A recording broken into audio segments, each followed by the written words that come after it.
Call of Duty 4 Modern Warfare. That soundtrack alone is going to fill a lot of people, myself included, with so much nostalgia. Hi guys, it's VirtualRetrospect here, and we're going to be looking at one of the titans of FPS gaming, a game that has helped to shape not just the FPS landscape, but the gaming landscape as a whole. We're going to be taking a deep dive into the campaign and multiplayer of this juggernaut, see what I did there, of gaming, and get down to why this game has the status it has among being one of the best first-person shooters of all time. So, without further ado, here is the retro view of Call of Duty 4 Modern Warfare. To give a bit of background to Call of Duty 4 Modern Warfare, the game was released by Infinity Ward in 2007 and was the next in line for a franchise that to this point had only developed shooters in the World War II setting. As the name would suggest, this is the fourth installment of the Call of Duty franchise, but Infinity Ward didn't actually make the third, that was handed to Treyarch. Infinity Ward, after finishing development on Call of Duty 2 in 2005, knew they wanted to make something different by this point and wanted to shift the franchise into a modern military setting. Infinity Ward wanted to make something groundbreaking for the FPS scene, placing extra attention on the realism of modern combat. I mean, these guys pulled out all the stops to do that. They attended a Marine Corps training facility, spoke with US Marines, and even recruited some veterans to help supervise the mocap and AI in the game. They wanted this to be special. It can be seen in not just the gameplay trailers, but promotional material for the game too. They are proud of what they created in the end, and for good reason. As we see through this video, this game, in my opinion, signalled the start of a new standard when it comes to military FPSs. From every angle, sound design, AI, graphics, soundtrack, and a focus on multiplayer, which we'll touch on later, it's truly firing on all cylinders. So, without further ado, let's dive into Call of Duty 4 Modern Warfare, a game that is nearly, oh my god, 20 years old, and see how it holds up today. Just a quick FYI, for the purpose of this video we'll be playing Modern Warfare Remastered on the PlayStation 5, but from what I'm aware it's pretty much the same, coded and everything, just with a fresh coat of paint. Starting the campaign, we have our first mission, FNG, where we are instantly provided with a cutscene that has a bird's eye, special ops, military debriefing kind of vibe, which is the standard for this game. I love it, it's great. Simple yet cinematic. We're informed by a character called Gaz that, thankfully, the world is actually in great shape. A civil war in Russia, trouble in the Middle East with a guy aiming for that top spot in the region, and oh, also 15,000 nukes at stake. We play the part of a fresh new face for the squad, Soap. This mission is pretty much just the training grounds for the game, but still has some of the most memorable lines in gaming. Remember, switching to your pistol is always faster than reloading. After Gaz tells us, Nice! Your fruit killing skills are remarkable. we're told a Captain Price wants to see us as we head out onto the training grounds. First off though, we make a quick stop to help a guy take out some pent up rage on his ex-wife's car. Fire in the hole! Which, as a side note, I think I actually read somewhere this section was cut from the original COD 4. Let us know in the comments if that's right. Heading to a closed off hangar with jets roaring overhead, we meet the man, the myth, the one and only Price. It's the FNG, sir. Go easy on him, sir. It's his first day in the regiment.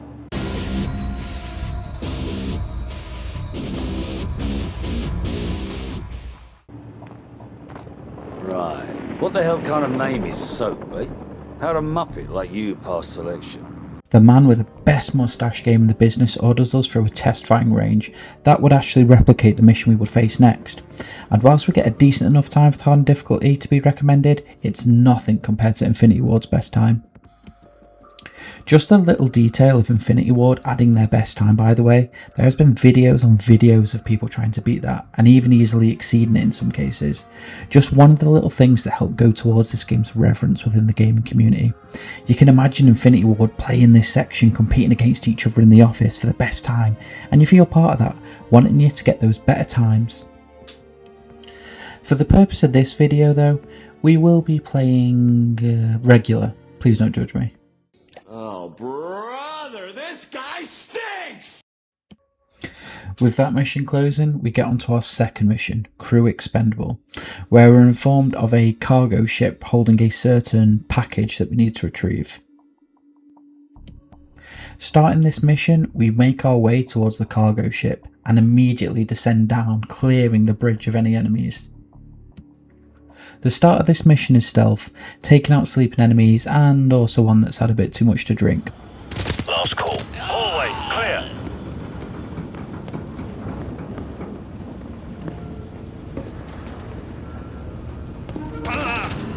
Sleep tight. Crew quarters clear. But that quickly changes into non-stop action when we make our way across the ship. Whilst we make our way across, we have the waves crashing up against the ship, water flowing over, all the while us using the shadow of the crates to sneakily take out the upcoming patrolling enemies. But that eventually changes when we're spotted. Luckily, our trusty chopper we arrived on is on hand to help us out and makes quick work of the hosts. Bravo 6, Hammer's at bingo fuel. We're bugging out. Big Bird will be on station for evac in 10. We head deeper into the belly of the ship for this mysterious package, taking out our not so welcoming host with our squad and reach what we'd came for. We open up a container to find, yeah, I'm not going to lie boys, this don't look good. However, we're informed we're unable to secure the package due to some people arriving that are not too happy we're on their ship, so we grab the manifest and get sprinting. Whilst en route for our exit, we're informed of aircrafts approaching and suddenly... Bravo 6, come in. Bravo 6, what's your status? What the hell happened? The ship's sinking! We've got to go, now! 6, come in, damn it. Big Bird, this is Bravo 6. We're on our way out. On your feet, soldier. We are leaving. Yeah, this ain't good. With Price leaving no man behind, we get back up. Whilst making our way back out, the ship is quickly taken on water, but just in the nick of time, with our blood pumping, we reach the chopper. And we take off, leaving the ship to explode and sink behind us. Oh boy, such an introduction. That mission alone could sum up the feeling playing this game. Crisp gunplay, cinematic set pieces, a refined take on modern FPSs that we just hadn't seen up until this point. We see it all in this mission. It just feels so damn, well, good, and feels so, like I said before, realistic. With that brilliant mocap on display with how fluid the AI moves, our squad advancing on the objective with precision and planning, quickly adapting when stuff goes sideways on the fly. And also, are these not so far some of the coolest characters we've played alongside in games? They do such a good job of making us feel part of an elite force and give us some real goals when aiming to be the best soldier we can be. And with that awesome introduction to the game, we start the third mission, simply titled The Coup. We're introduced to this mission with a cutscene that has little context, but from what we can see, there appears to be a vehicle being tracked in the Middle East, and of a president no less. Though it's unclear what exactly is taking place, I have a feeling that ain't going to be good though, to say the least. Yep, that's right, in this mission we take control of the aforementioned president, but not in the traditional sense. Unfortunately for our character here, there appears to be a government overthrow underway, and the only thing we can do as the president is control where we look throughout this car journey. Whilst the credits come up for some of the names behind this masterpiece, we witness a country in disarray, military vehicles everywhere, people either running out of fear or being taken out in the streets. All the while we can hear on speakers of a man that wants to, quote, free our brethren from the yoke of foreign oppression.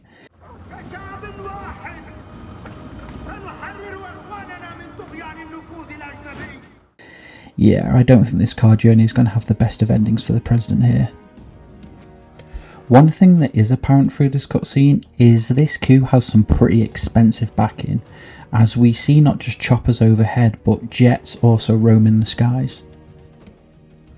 Arriving at our destination, we are dragged towards our character's end, where we first are met with a mysterious one-armed man with again little context as to who they are. The man in question eventually passes the pistol to what appears to be one of the organisers of this said coup, thus ending this brief mission.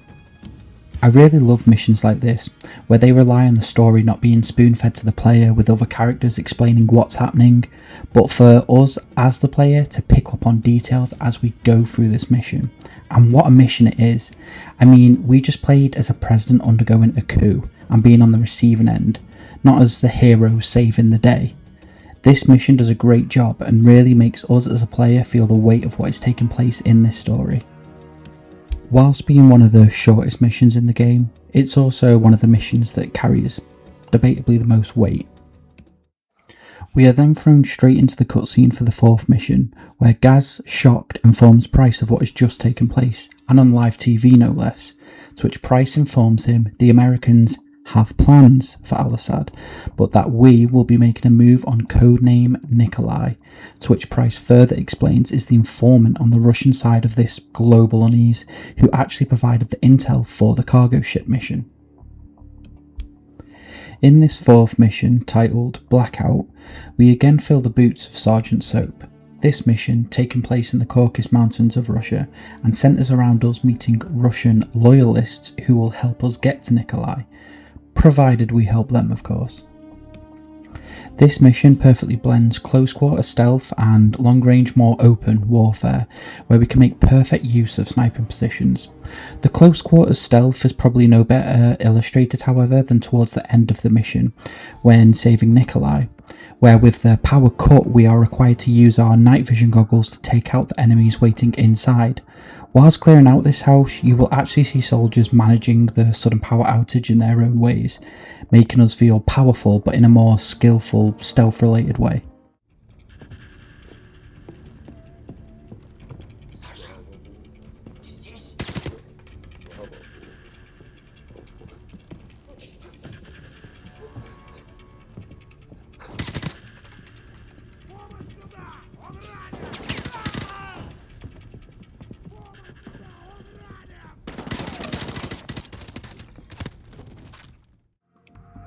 Only just taking out this enemy, we rescue Nikolai, and luckily, because Nikolai is, built different, doesn't require much help from us, apart from being escorted to the chopper, closing out the 4th mission.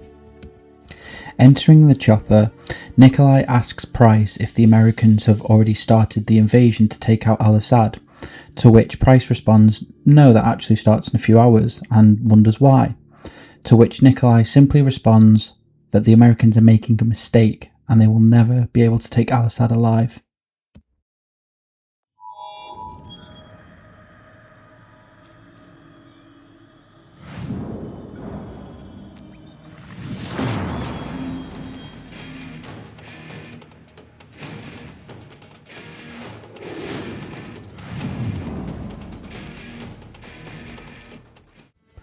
We enter the 5th mission, Charlie Don't Surf, and with this cutscene it kind of illustrates the tonal shift of playing as an American Marine compared to playing as the British SAS throughout the game.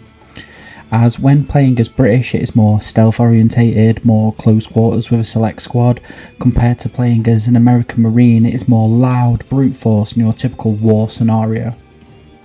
Whereas when playing as the Brits it focuses more in Eastern Europe, playing as the Americans sees us experience a Middle Eastern campaign, with us filling the boots of a Sergeant Paul Jackson. And with us receiving intel on the location of Al-Assad, we descend up onto our checkpoint to take out the objective. Again, the tonal shift is brilliantly shown throughout this mission, where it's pretty much guns ablazing, let the enemy know we're coming from the get-go. Gunfights through the streets, jets flying overhead, multiple soldiers dropping in. It's really cool, as in some ways it makes you feel like you are playing 2 types of military shooters at once.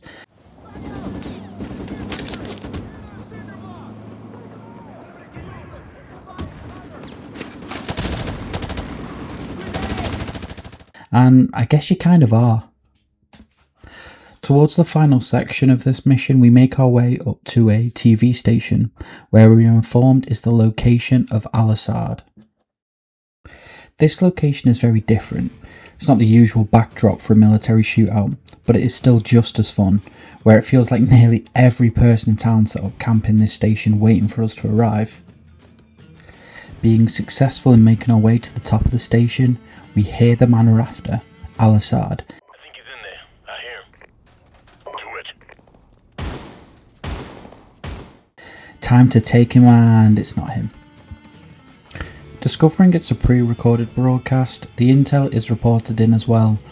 Wrong, and we're ordered to move out, closing this mission. We proceed on in the 5th mission as Sergeant Jackson, which is what Modern Warfare does, by the way, lets us experience a few missions as the British and then the Americans, and repeat, letting us experience that mentioned before important two sides of war. And this time, we're bringing the tanks in, boys. Copy. Bravo is inbound. Tell Warpig to stand by. We're on our way. Out.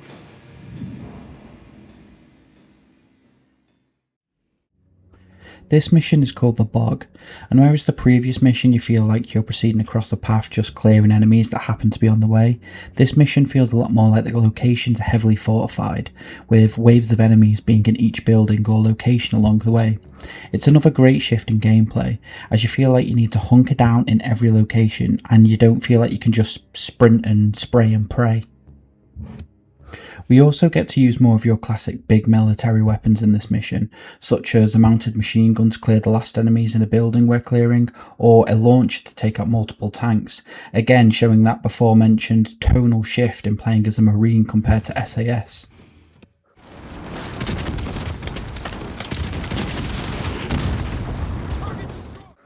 We quickly come to our last stand in this mission, which will look similar, as it is the multiplayer map, the Bog.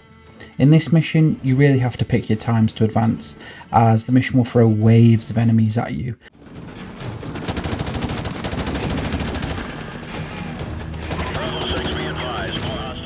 Not to mention the various locations they can hide, which is unfortunately just as much a pain to spot as the multiplayer. Our main task alongside clearing the enemies here is to take out the anti-aircraft gunner, which is handled perfectly without any issues at all.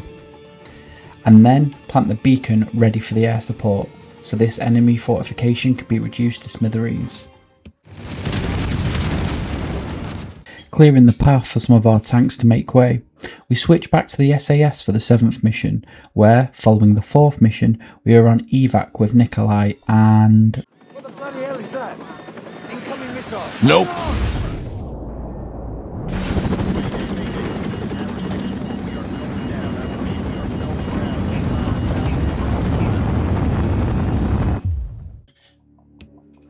After our rough landing, we make our way through several fields, buildings and greenhouses, all the whilst trying to avoid a chopper above, which I'm not the best at doing.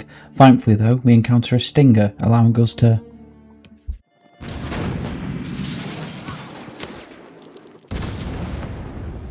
Bloody nice shooting this, Soap.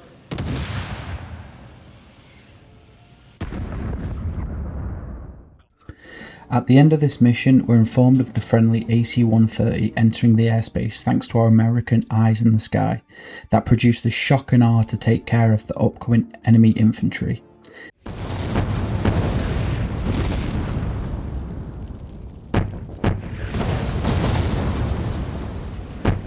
Whoa, that's bloody outrageous, mate!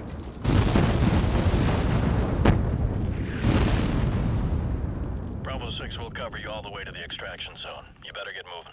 Roger that, Warhammer. We're moving now. Out. Come on, let's go.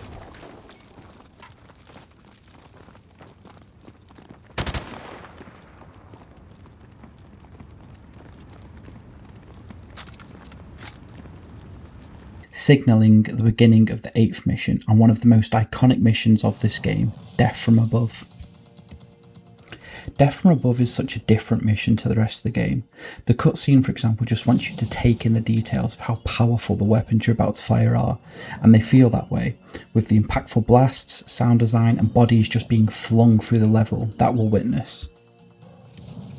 Going back to that promotional video I mentioned earlier, it's definitely one of the missions that Infinity Ward seem to be most proud of, especially when watching Vince Zampella talk about it.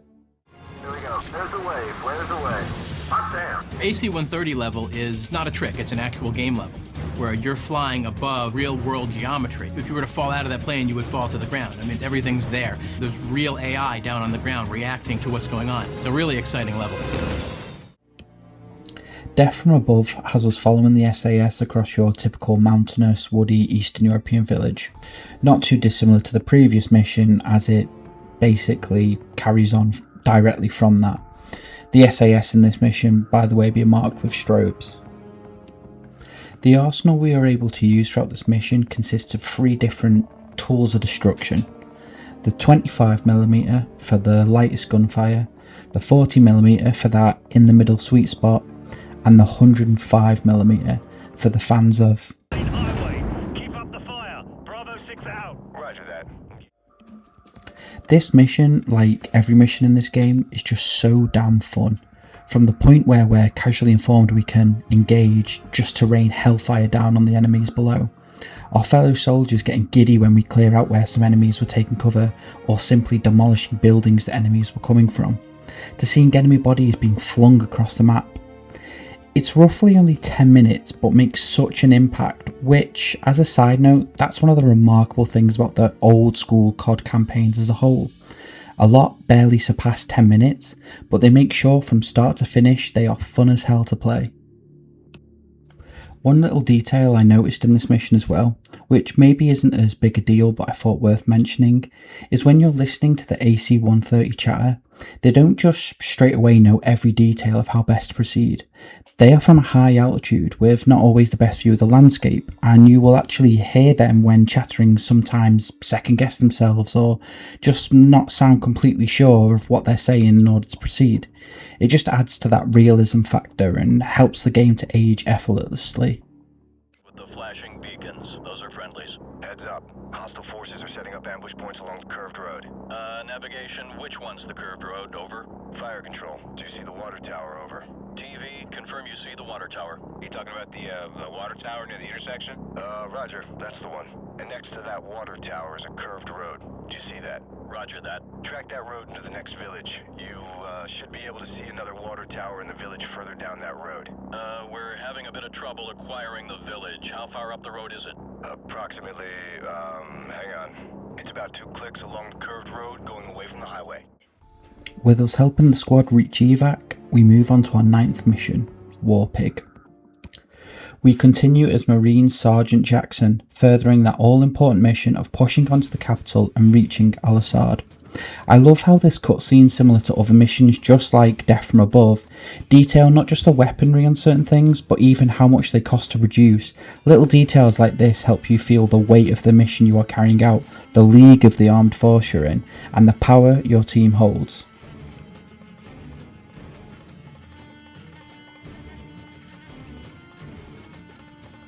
As Sergeant Jackson, we continue on following mission The Bog, assisting in furthering the advancement of our tanks.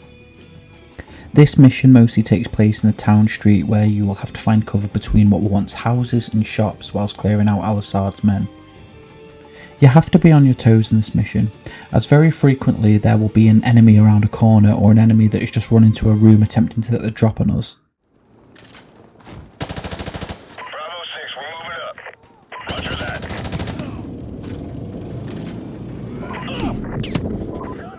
I love that last detail in particular.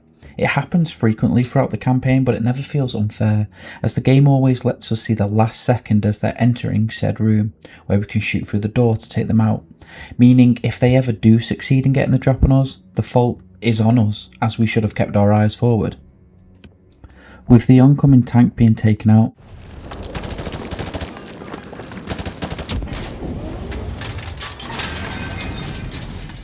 we make our way for evac and onto the 10th mission, Shock and Awe. In this cutscene, we're informed not only that we are now rapidly closing in on Al-Assad, but that there is a possible Russian warhead, and we could end this war if everything goes to plan. No pressure. Shock and Awe takes place mostly with us being the gunner for the chopper.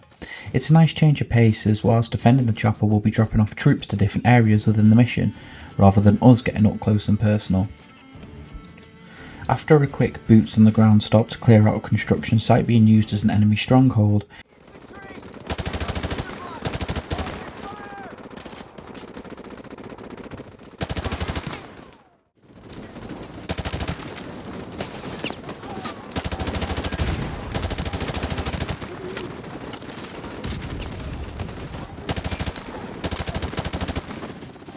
We head back into the chopper, where we are informed that the possible nuclear device mentioned before has been found at Al-Assad's palace, and to retreat until it is deemed safe to return.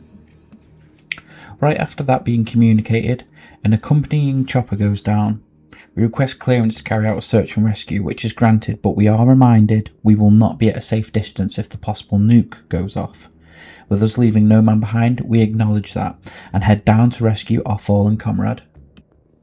On this brief section, on regular difficulty at least, we have 90 seconds to retrieve the pilot, also while enemies are oncoming.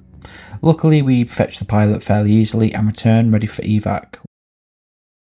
Outlaw, this is command. We have a probable nuclear threat at the capital. Proceed to the minimum safe distance until the all-clear is given by the nest team. Go, go!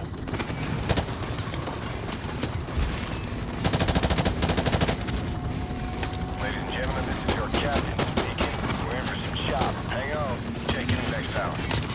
All U.S. forces be advised. We have a confirmed nuclear threat in the city. Nest teams are on site and attempting to disarm. I repeat, we have a confirmed Everyone, hang on!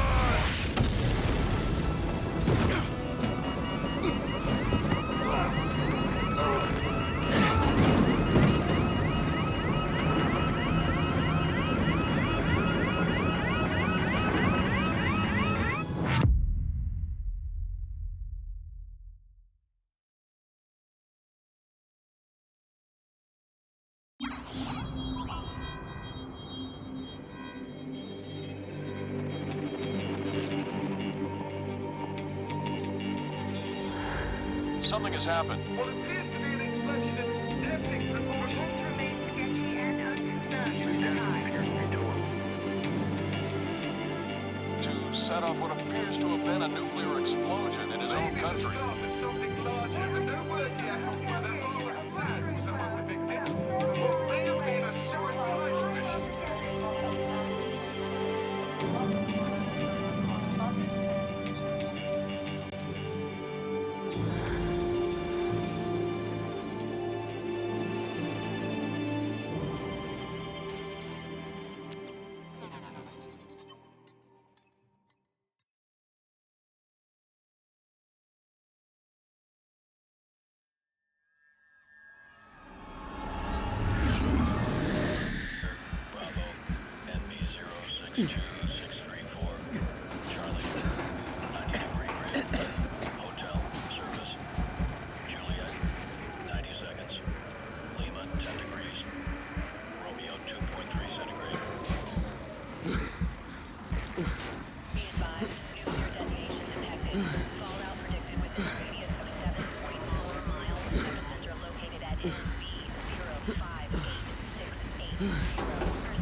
Wow.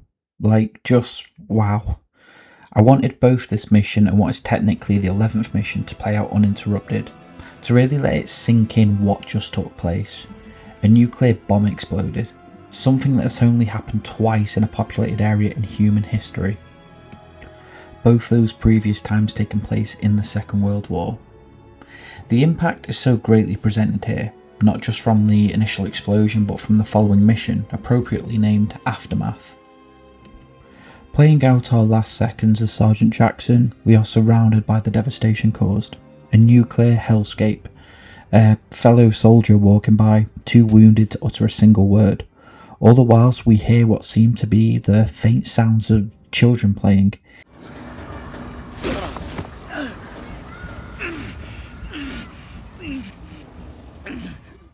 Eerily showing the contrast between what we have witnessed to what has been. Fitting that this section takes place right next to a park, what is a place of joy, in shot of the nuclear Armageddon that has just ensued. This brief mission, I think what might be the shortest but is one of the most important, closes with Sergeant Jackson unfortunately succumbing to the radiation and collapsing, taking one last look at the mushroom cloud of the detonated nuke. We move on to the 12th mission, titled Safe House, and straight away in this cutscene it is made clear to us, if there was ever any doubt, that Jackson is KIA.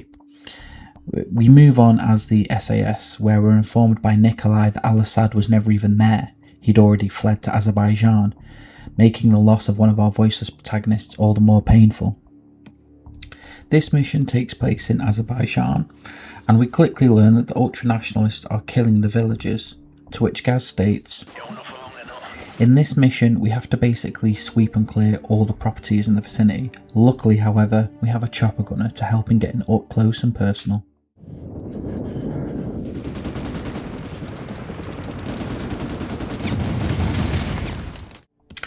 And I may have died more times than I care to admit.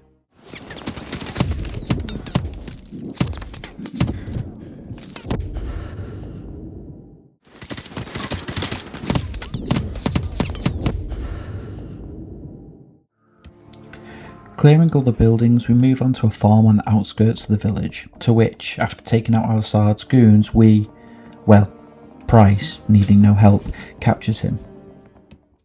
Let's go.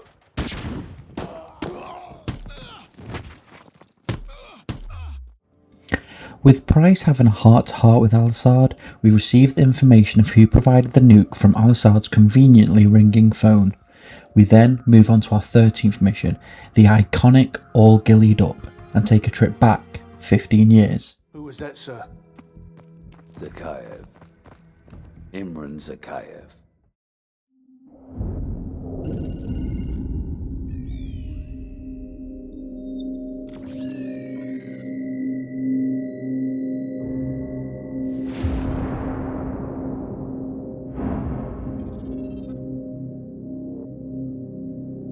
I was just a lieutenant back then, doing some wet work. Chernobyl, Christmas for the bad guys. Even a decade later, a lot of them still used it to get their hands on nuclear material. A lot of them, including one, Imran Zakayev. Of course, we couldn't just let that happen. Cash for spent fuel rods. That's one hell of a recipe for destruction. It was the first time our government had authorized an assassination order since the Second World War. I was under the command of Captain Macmillan. 50,000 people used to live here. Now it's a ghost town.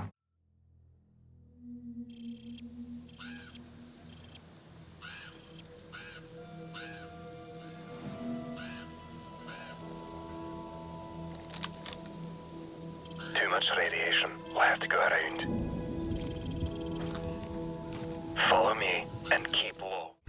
This mission is iconic for a number of reasons, not least because it takes place in Chernobyl, the heart of one of the greatest nuclear disasters the world has ever witnessed, but that alongside Macmillan, who's nearly as cool as Price to be fair, we have to follow his steps in how to navigate this mission stealthily. Whilst this mission is a clear stealth mission, we are sometimes given the option in how to proceed, whether to let enemies simply pass, or take them out with some well-aimed sniper gunfire. Come out quietly, or just let him pass. Your call.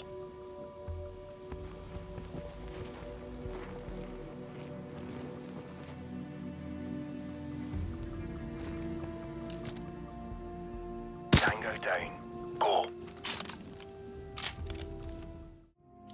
This mission is full of memorable moments, such as playing part of the grass when an enemy unit is patrolling amongst us,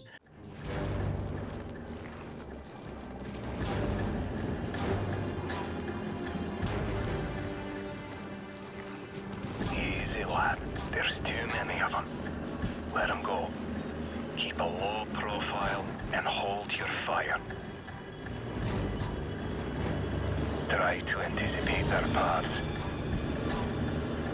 If you have to maneuver, do it slow and steady.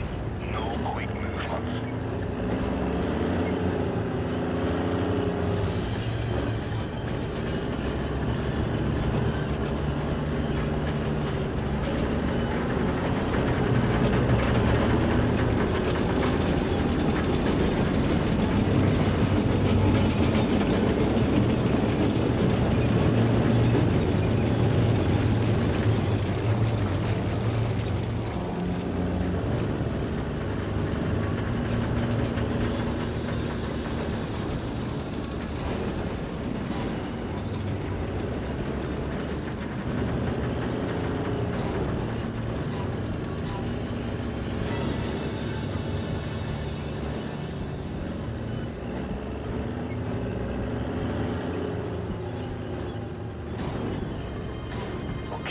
Let's move. Nice and slow.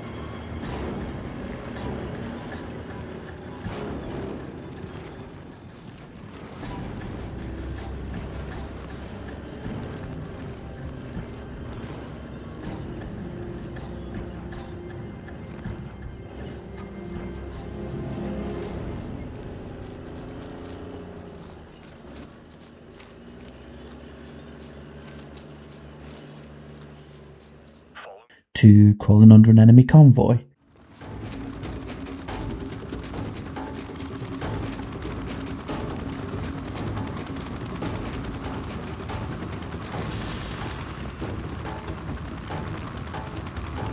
Let's go.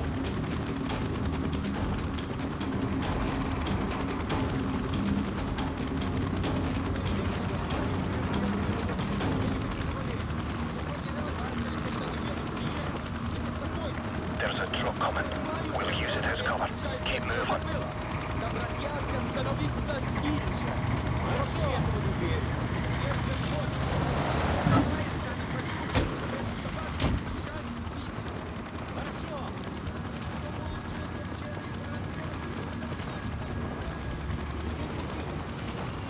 Just wait here a moment.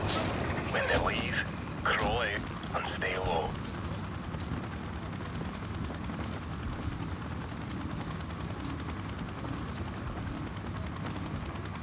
Patience. Don't do anything stupid.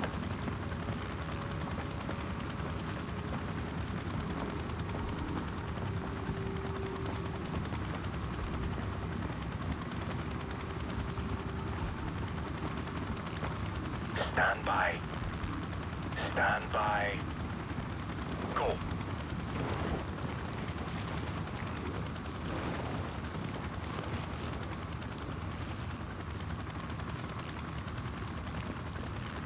Ready. Go. There is no room to slip in these sections, or we are.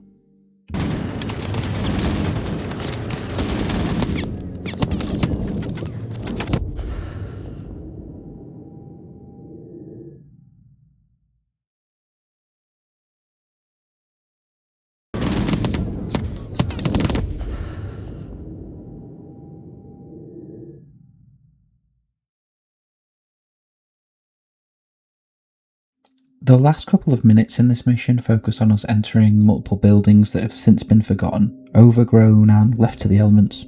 Something Modern Warfare expertly does, and is one of the many reasons in my opinion this campaign is so fondly remembered. This mission closes out with Macmillan pointing out the hotel to which we can overlook the exchange as we enter the 14th mission with a simple day to night cycle.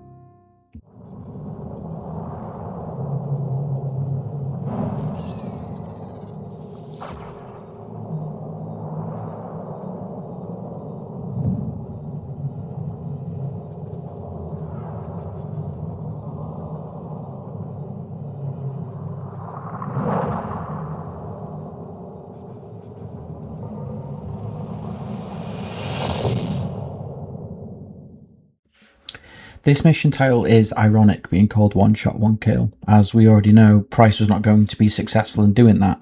Nevertheless, we patiently watch over the meetup taking place until Macmillan gives the mark. This section of the mission is neat for a number of reasons, not least the fact that we get to take out an enemy with a sniper, but also due to the fact that in this part of the mission we have to take into account the direction of the wind when firing, and the signal for that is a small flag on the hood of an enemy car. After taking the shot and being, as Macmillan diplomatically calls it, compromised, we make a run for it, where after informing our American allies we are given a 20-minute timer, amping up that pressure. Whilst we have enemies coming at us thick and fast, it's not too tough until...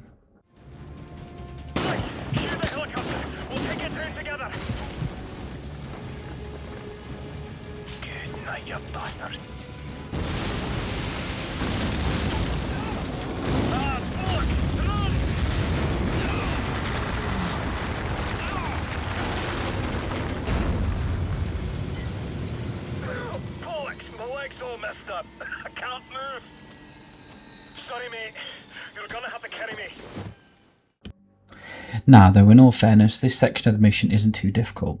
As long as you don't try and strong arm it and do actually put Macmillan down when necessary to take out enemies, you can get through it with plenty of time to spare. Once we've made our way through some more overgrown buildings, we come out to a Ferris wheel. We put down Macmillan for support, place some claymores and take aim on the top of a carriage. And subsequently wait for what feels like a lifetime for evac to arrive, all the while having every Russian and their dogs running for us.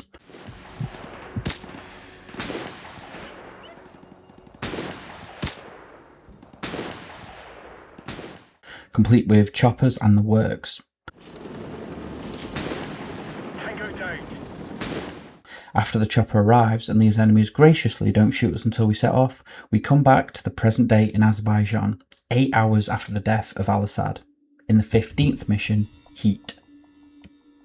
This mission is the same level layout as the 12th mission, just now taking place in the day and isn't as tough as that 12th mission, as whilst we don't have to sweep buildings for one man, it throws plenty of enemies at you. However, we also get to use plenty of different ways to combat said enemies, such as a turret from a downed chopper, multiple explosives that have been planted, stings on tanks, and hell, we even have like 10 jet strikes at our disposal throughout this mission.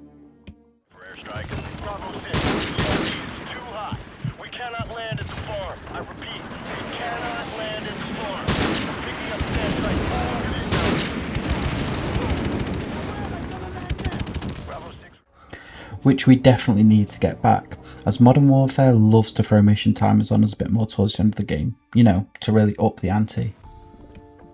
Pushing through, thanks mainly to those much needed strikes, we get to our evac, and after taking out Al-Assad, are informed Zakhaev has gone underground. So, we decide to head for his son first in the 16th mission, the Sin of Our Father.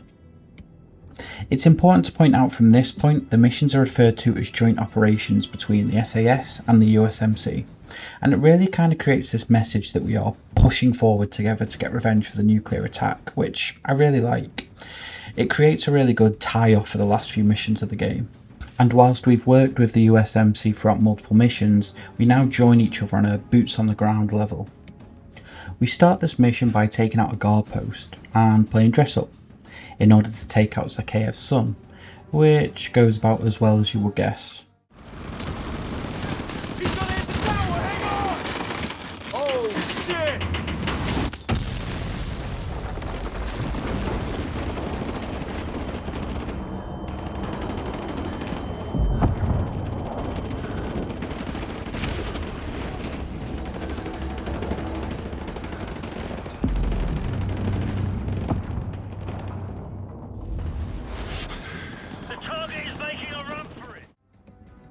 We chase after little Zakhaev Jr. whilst also being peppered by enemy gunfire, all for this to take place. No, we can't risk it. Hold your fire. So, take his weapon and restrain him. Drop it! No!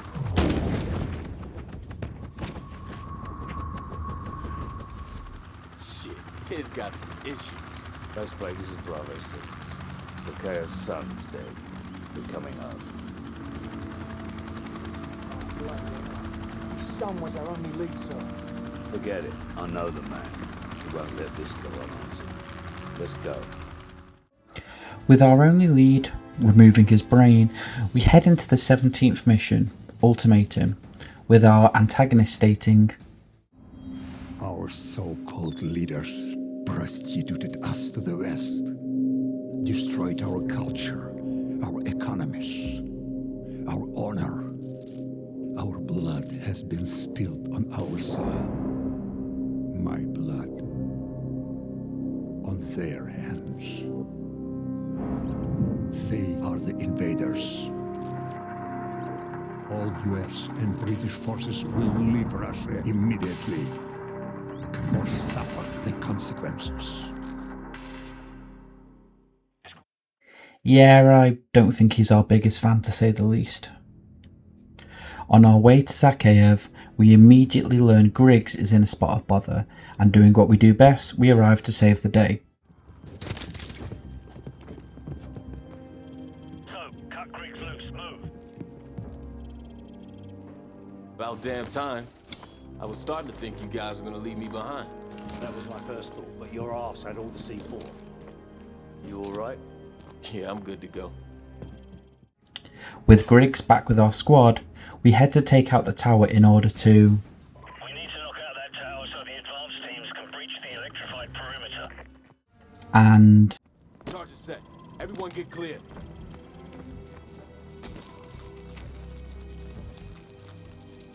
So, do it.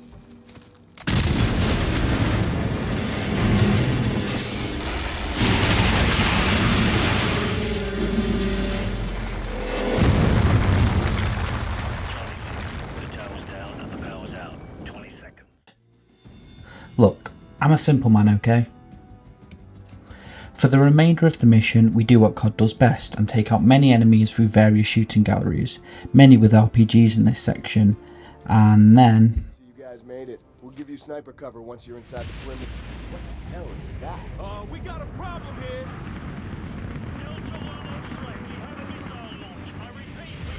There's another one.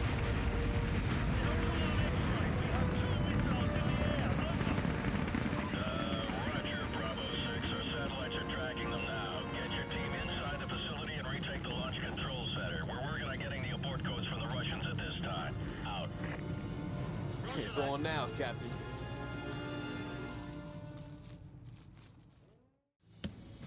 With the Americans trying to contact the Russians in order to get the codes needed to deactivate these nuclear missiles, we see a cutscene kindly letting us know just how many people would be deleted if these missiles make contact, before starting the 18th mission titled All In. We head up onto the launch site for these pesky nukes they're now setting off, and our main barrier here is tanks that unfortunately need to be blinded by a smoke before we can attach the well-placed C4 to. The problem is, I've run out of smokes, so I pray for the best.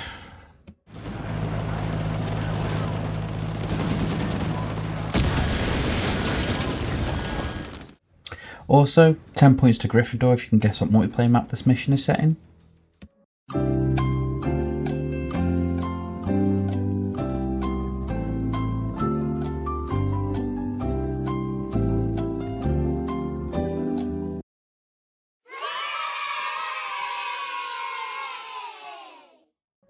We make our way to the launch control and to the 19th mission, No Fighting in the War Room, where we're briefed on what we must do in order to get these nukes deactivated. However, there is a slight issue. We haven't actually got any deactivation codes yet. After making our way through some vents to get into the launch controls, we are informed that the abort codes have been received that will destroy these nukes mid-flight. Doesn't seem completely safe, but who am I to question orders? The only thing stopping us now is the labyrinth of tunnels and enemies between us and the launch controls. And as is pretty much a given at this point, we get a countdown for 11 minutes. Hope the guys have got extreme conditioning equipped, am I right? We draw ever closer to our objective, just spraying and praying around things that look like the exact things we should not be doing that around. We get to the world's slowest opening door. You gotta be shitting me. Guys, can't you make it open faster? Negative, sir. But you can try pulling it if it makes you feel better. Cheeky bastard. Where Griggs kindly reminds us we're running out of time and shoot our way to a wall that needs to, well, no longer be a wall. Luckily, we have C4. Go, go, go! Moving in. After not giving a damn about the mission title and fighting in the war room, we enter a code to deactivate the nukes and are informed Zakhaev is doing a runner. Stand by for confirmation. Stand by. Stand by. Bravo 6, all warheads have been confirmed destroyed in flight. We got a ton of debris, but most of it's landing in the ocean. Sir, check the security feed. It's Zakhaev. He's taking off. Captain Price, this is Gaz at the security station. They came in by trucks. I'm thinking we can use all of these to get the hell out of here. I'm sending you the coordinates to the vehicle depot. Roger that. We'll meet you at the vehicle depot. Out. We get running after and commandeer some enemy vehicles and start the final mission of this story. Game over. Before starting this mission, we are treated to a cutscene where they're not discussing battle plans or anything like that. They're actually talking about the temperature of beer, which, fair enough, if your life is on the line, why not? It's a nice cutscene though, and actually shows the camaraderie the two teams are starting to build. It's too hot, man. But room temperature? Please, a beer should be ice cold. A lager maybe, or a glass of water like you drink, and a pint of stout. I'm gonna have to school y'all both when we get back stateside. Yeah, well, either way, we're stopping in London first. And I'm buying. Well, at least the world didn't end. Hit it.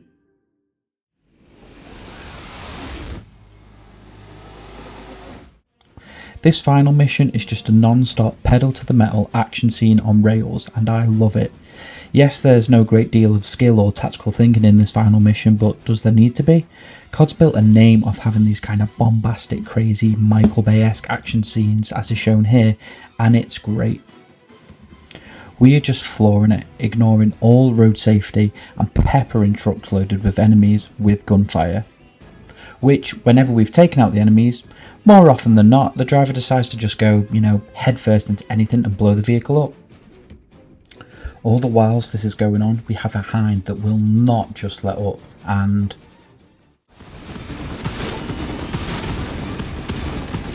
Pick up an RPG and fire on that hind.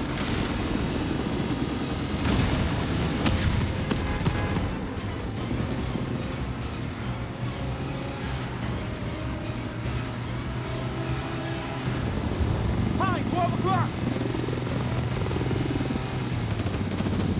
The hind's bugging off. Must have run out of ammo. Good enough for me. Yeah, no kidding. Oh shit, he's about to take out that bridge. Stop the bloody truck!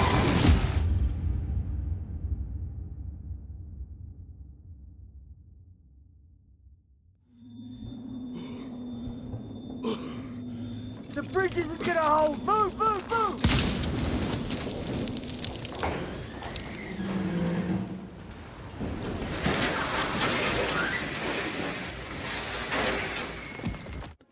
we make our way dazed across this crumbling bridge. And side note, can I just add, can you believe this remaster is 10 this year? I mean, props to Raven, it still looks amazing.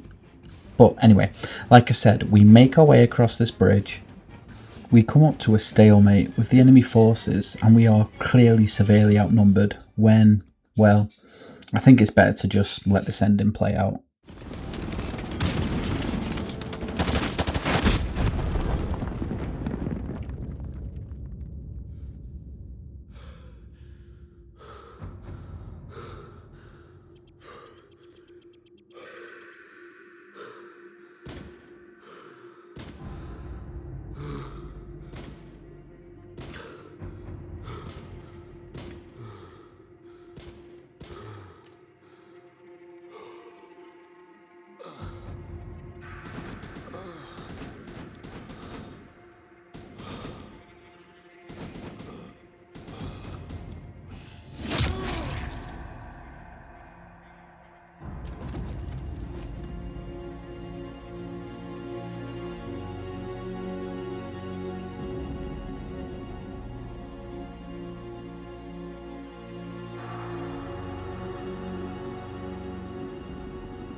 Cieli, the sheet! You are going to be alright, my friend. Мы нашли здесь одного оставшегося в живых!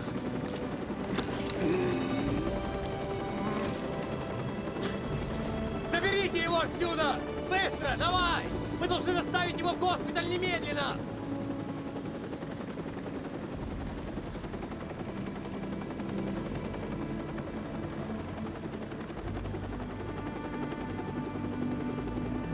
The Russian government released a statement today confirming a series of nuclear missile tests in central Russia. Although world leaders were quick to denounce the action, Russian officials maintain that the missile tests fell well within established UN protocols. No comment was received from the ultra-nationalist party, where rumors of a possible leadership struggle have just begun to surface.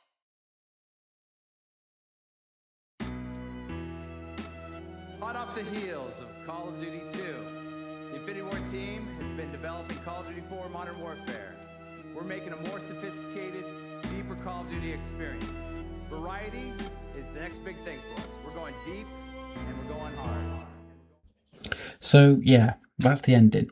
I've completed this game, got to be near 10 times now, and I always forget how quick yet impactful the ending is.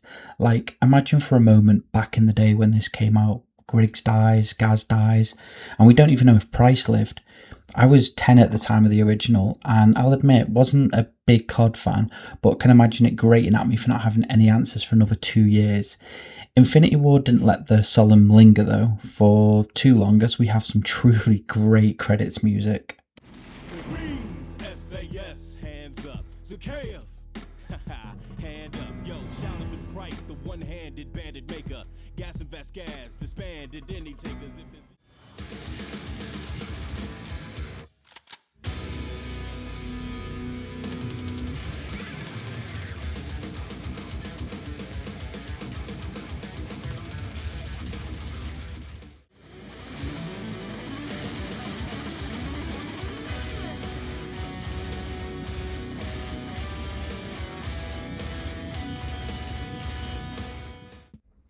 And after the credits, wait, what? And we're going hard. Surely you can't be serious. I'm serious. And don't call me Shirley.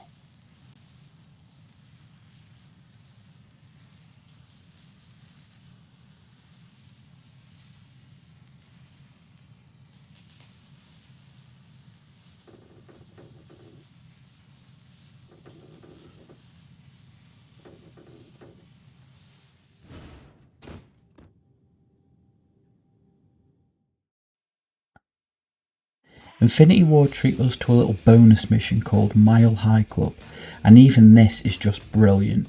Even if it is maybe just, you know, a bit more of a bonus mission, a bit more of an afterthought, I'll let this play out, as it's a race against 2.5 minutes only, and it sends this game's campaign off on more of a high note.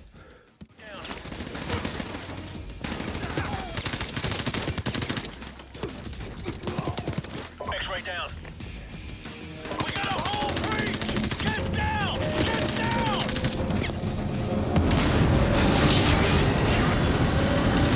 X-ray down.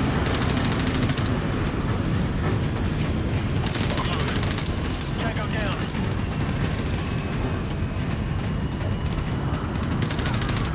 X-ray down. Stairway clear. Multiple contacts. Hostile neutralized.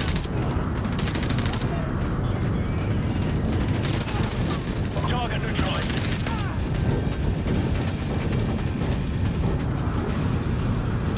Keep moving. Right down.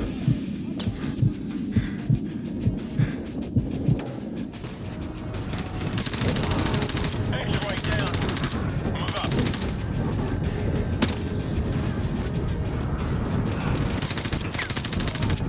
Tango down. Move.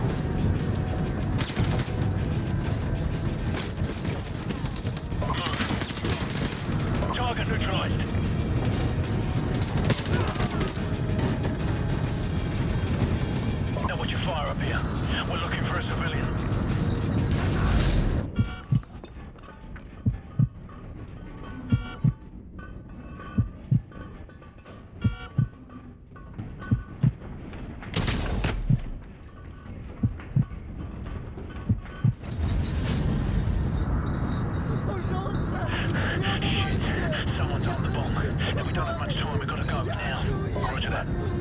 to breach.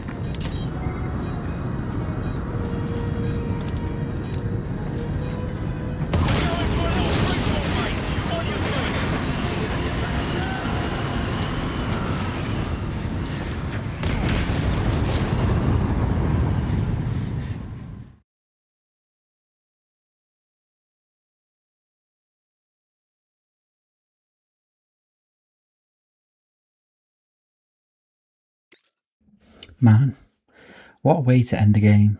Awesome music, quick action, and that postcard at the end. Man, IW, why you gotta do that? If I could summarise Modern Warfare in one word, it would be advanced, as it truly at the time felt like an advancement in not just the FPS genre but gaming as a whole. Like it or loathe it, it was a groundbreaking FPS, not just for multiplayer reasons, which we'll touch on in a minute, but for campaign reasons also. This campaign for me is just firing on all cylinders. Great sound design that became the industry standard for FPSs.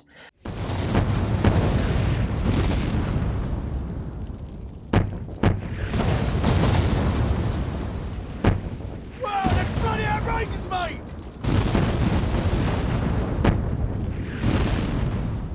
A soundtrack that was fantastic, cinematic when it needed to be, emotive when it needed to be, and just badass when it needed to be, albeit still being a masterpiece 100% of the time.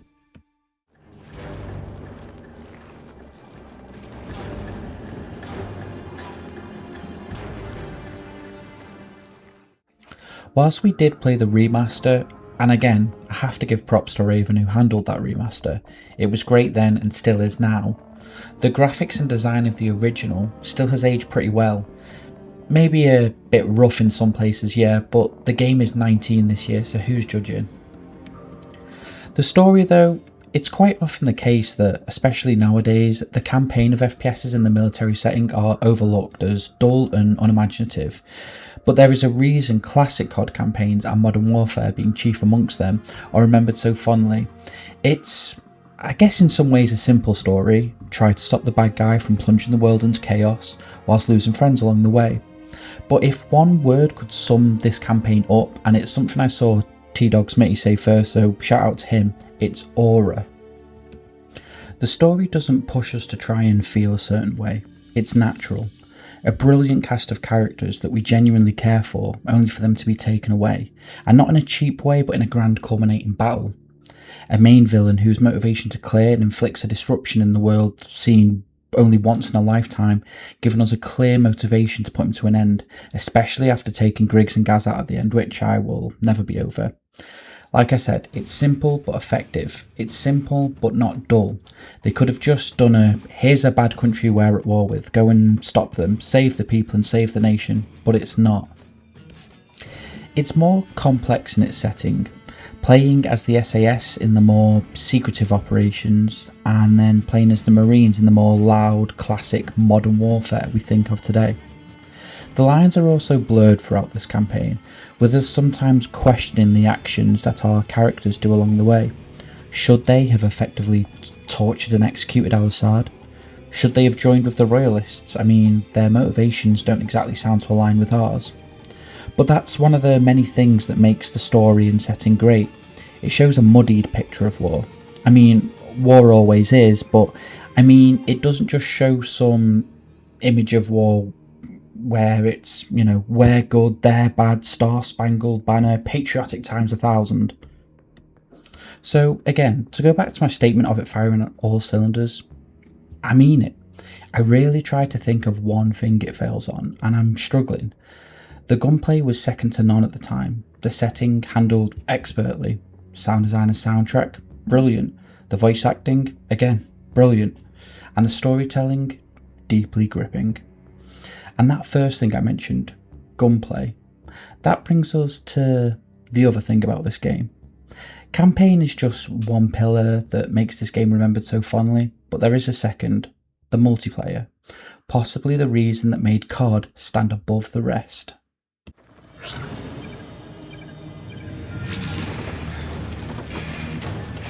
bomb has been planted.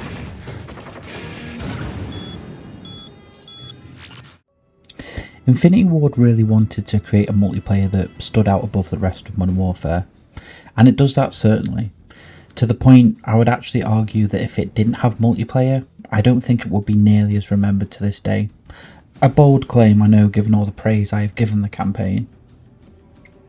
It was also the perfect time to make a multiplayer that would stand out.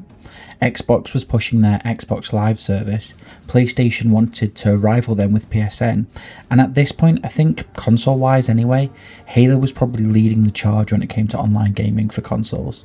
In fact, I even remember seeing somewhere that Infinity Ward wanted to beat Halo in this field specifically.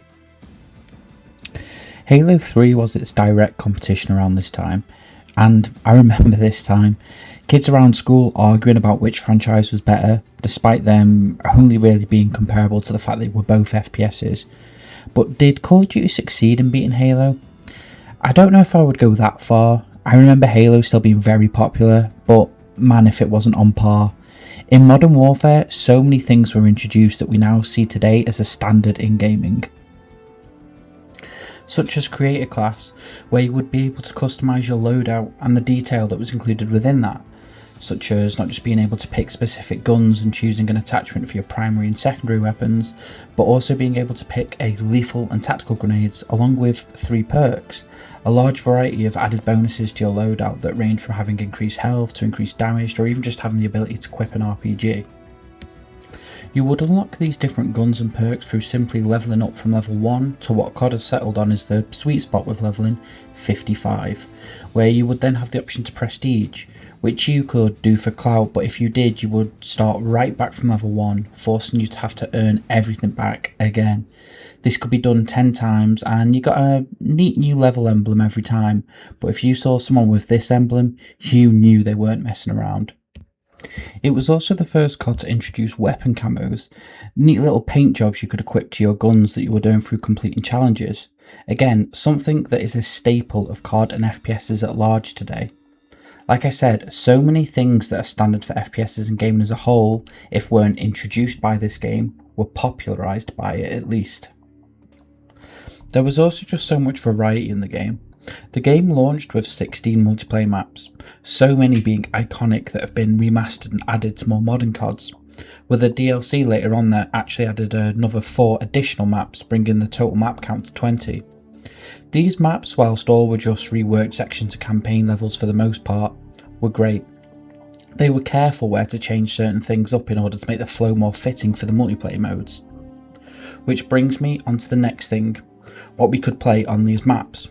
We had multiple modes ranging from the standard of COD today, Team Deathmatch, to other modes like Domination and Search and Destroy, which have also become staples of the franchise today. Each mode completely changed the way you would have to play, causing you sometimes to maybe decide a different loadout would be ideal. Good thing the game allows you to have multiple custom loadouts.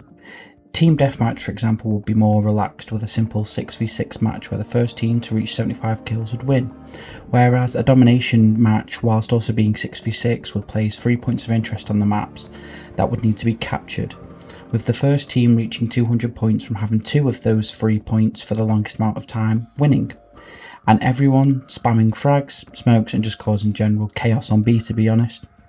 Amongst the other modes though, there was multiple guns, such as 7 assault rifles, 5 SMGs, 5 sniper rifles, 2 shotguns and 3 LMGs for the primary section, and 4 pistols for the secondary section.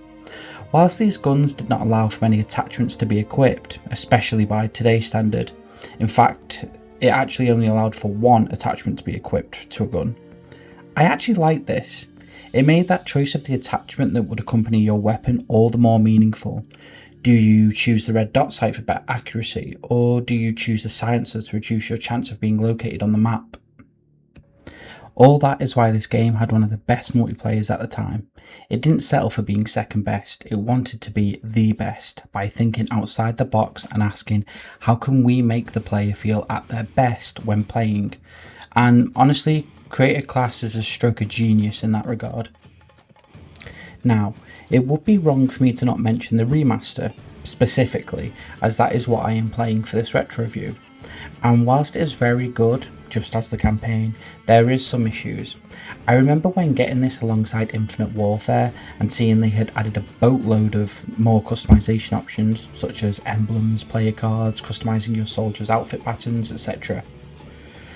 And whilst this is good, due to Infinite Warfare's lackluster reception, they did eventually add something called a depot to the game, adding loot boxes, extra guns that weren't in the original, and many cosmetics that also were not in the original. You could of course theoretically earn all these through just playing the game and earning something called depot credits, but they were quite grindy to earn, usually earning 3 max a game of domination for example, whereas a rare loot box would cost 30 of these, and if you didn't earn what you specifically wanted to, you could use something that you would also earn from said loot boxes called salvage to craft a specific item. But say I wanted to have a certain new gun, I would need multiple specific other items first, and some of these items can cost like 2,000 to 3,000 salvage, whereas I'm earning like 90 salvage per loot box. It doesn't really noticeably negatively impact the remaster, and it does add, I guess, another layer of progression, but you know.